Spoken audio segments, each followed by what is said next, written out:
Chapter 7, Gases. In this chapter, we'll talk about properties of gases.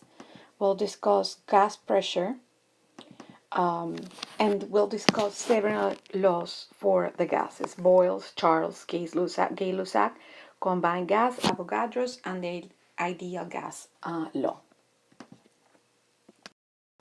Gas consists of very small particles, and they are constantly moving, and they move randomly.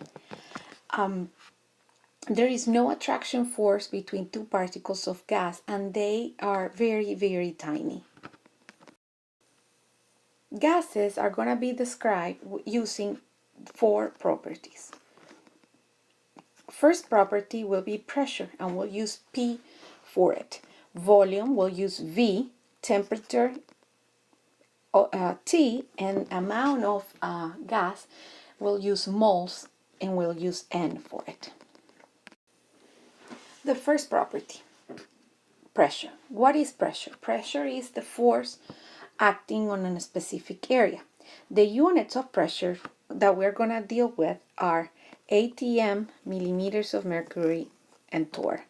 The rest of the pressures that we see in this slide over here are just to show you that we use several other units, but for the purposes of this class, we'll discuss only ATM, torr, and millimeter of mercury. This is the conversion factor. 1 ATM equals 760 millimeter of mercury.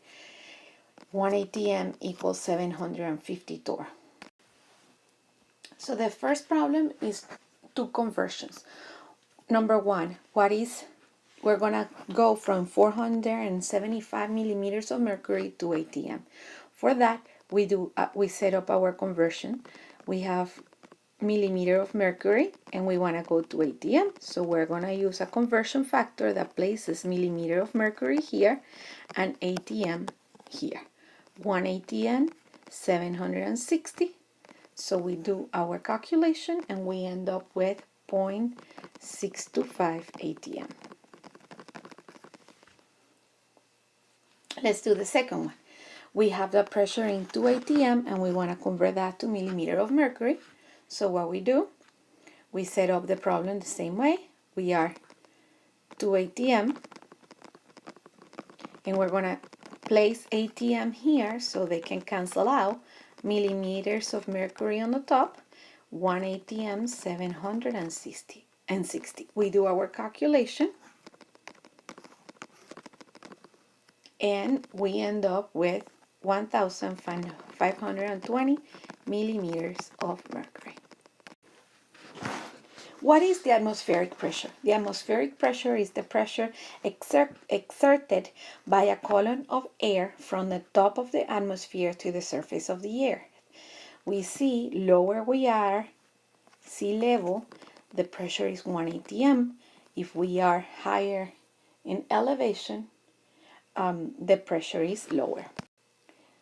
The atmospheric pressure is about 1 atmosphere at sea level, and depending on the altitude and the weather, it will change. If we go high in the to a mountain, the pressure will be less, and if the weather, if it's rainy or if it's sunny, the atmospheric pressure will change. So here is, for example, a table that shows us like the pressure at sea level is 1 ATM, but then as we move on up Mount Everest, the atmospheric pressure drops drastically. We use a barometer to measure the pressure. This is a column in vacuum that has mercury, and then mercury doesn't like glass, so it's not going to go up by itself. So the atmospheric pressure will push the mercury down, and the mercury will go up, being pushed by the atmospheric pressure. So this is the instrument that is used for the measurement of the pressure. Let's do a couple of problems. The downward pressure of the mercury in a barometer is the same as the atmosphere.